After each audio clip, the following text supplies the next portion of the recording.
So guys, this all started about 3 months ago when I showed you the Benchmade Adamas now with crew wear, and how I really have fallen in love with it. It was my birthday gift for my wife. You know, it was on my want list because it's a lot bigger, beefier, full handle, large, broad blade, and I'm just looking for that a lot more in my pocket knife rotation. And when I was reviewing this, a lot of you made a comment that I should check out this AD-10, and so that's what I did. I picked one of these guys up and immediately went to the beach and got it washed up.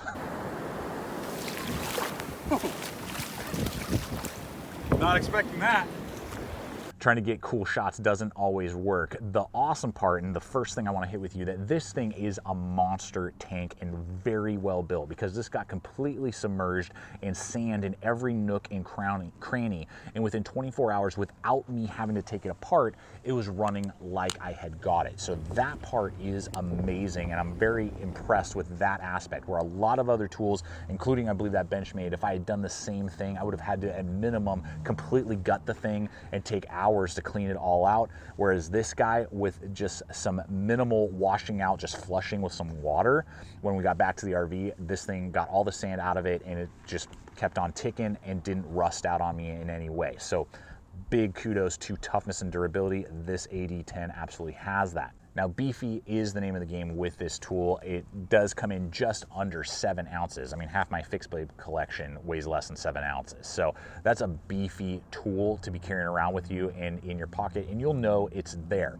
Now, it's a little more slim than you might think, and it will fit into your pocket, you know, as long as you're not wearing like dress slacks, no problem. Jeans, your cargo pants, your hiking shorts, you know, whatever it is, no problem. The pocket clip is really well designed. It's not going to cause any undue hot spots with Ergonomics. It is very large and big, just like everything else on this knife.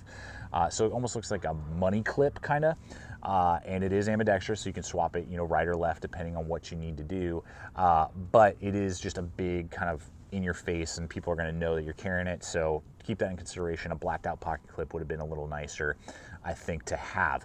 One of the main aspects that is a benefit on some level is ergonomics. I mean, it's a big handle G10, really nice and rounded. It's not squared off like a lot of pocket knives, so it's going to feel very contoured and comfortable in the hand. I wear large size gloves, many of you guys know that.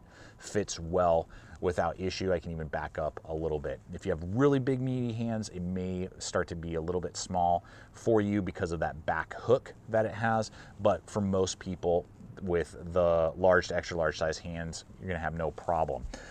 Steel liners, not milled out, because again, it's supposed to be a tank. It's supposed to be an Abrams, you know, rolling down the road to whatever activity you may be doing. Now, the benefit is you are super locked into place, and it does have a bunch of jimping points on it, even though they're not sharp or abrupt. So you are absolutely locked in, and that leads me to an update of the tool overall. This is the original model. The cool thing is, here in 2022, Cold Steel is about to release an update where you can now get this in Tanto as well as in an AD-10 light version with Grayl scales instead of G10. So those are going to be coming down the line, and I'm going to refer back to those data points in a moment.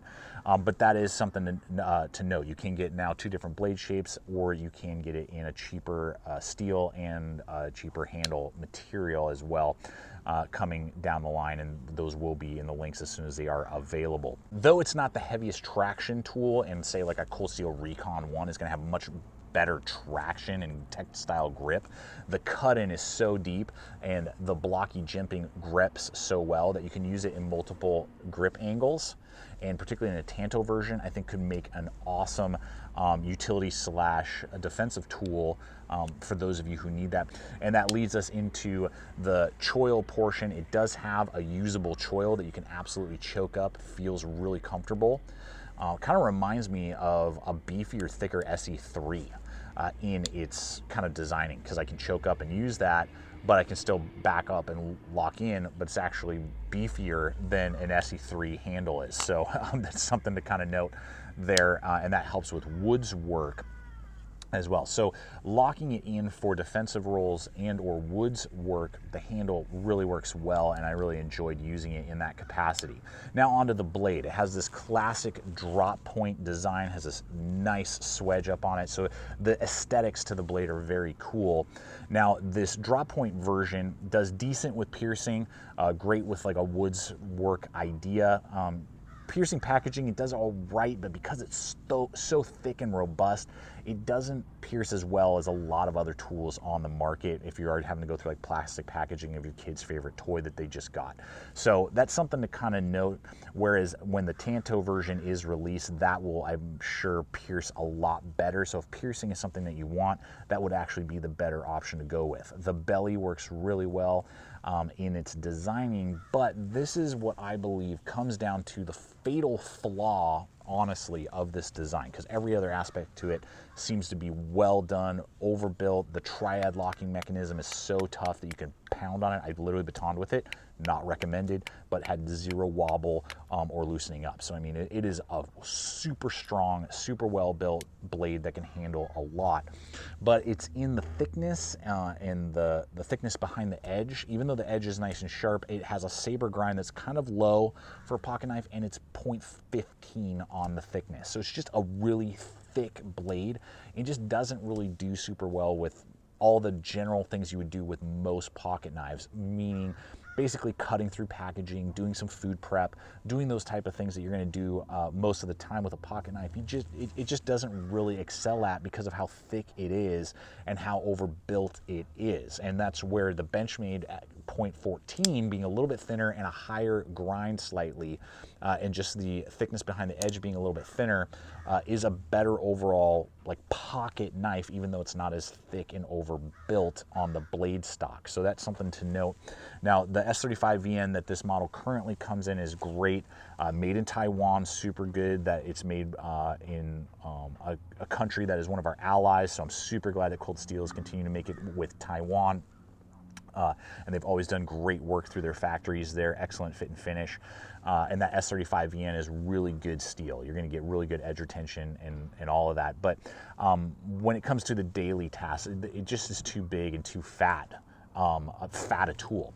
The two areas where I feel like this tool could really succeed in is mainly the outdoor activities. If you're looking for basically eliminating a compact fixed blade and you want a folder, and then maybe you're going to bring a machete with you, or a very large, say 7 to 8 inch, fixed blade for heavy work.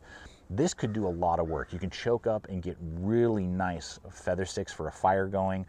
It does have a 90-degree edge on the back spine with a good little notch out, so it could throw sparks very easily for you.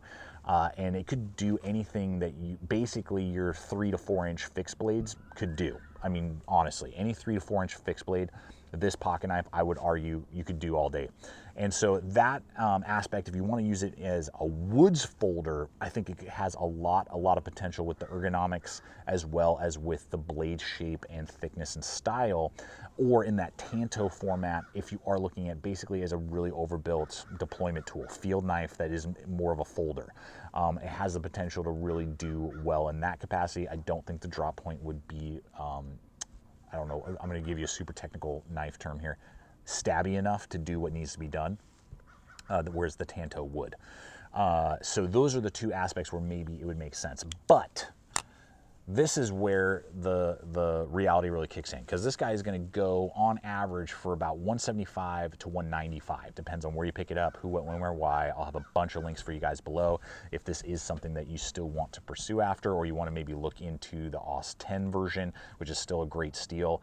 I'm not sure what that will land at, but I bet you that it's going to land right around the $100 to maybe $110 mark, which I think would be, a definite option to go with. Is actually, if I was you and you were like, I really like this, I think I want to go with it, I would highly recommend and consider, if you think you're man enough or chick enough, babe enough to be able to handle the AD-10, you should be looking at the 4 Max Scout.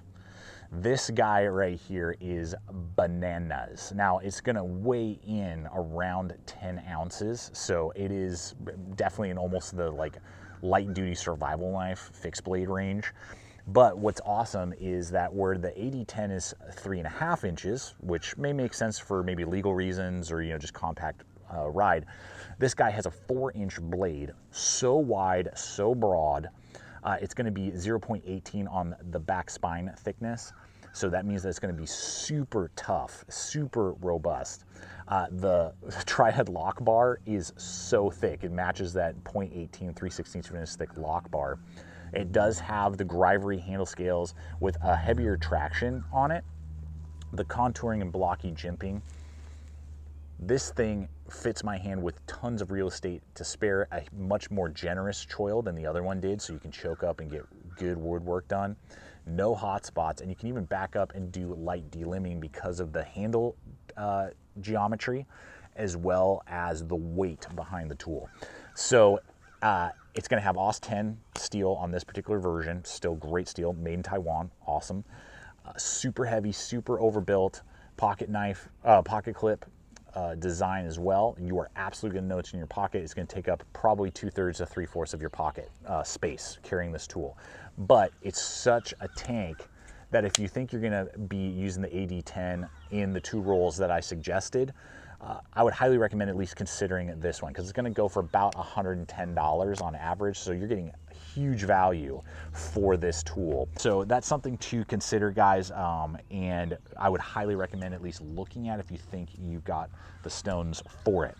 So I hope that this video, guys, has been fun and entertaining, giving you the data that you need, giving you some ideas and suggestions, and just showing you what the AD-10 has going on, but what are some heavy competition to it.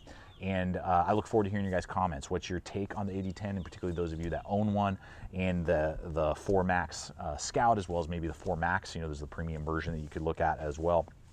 Look forward to the discussion below. I invite you guys to check out the other video popping up. If you're not yet a subscriber, to subscribe. Throwing up content like this every single week. And until next time, always remember, stay equipped, stay prepared. We'll see you out there.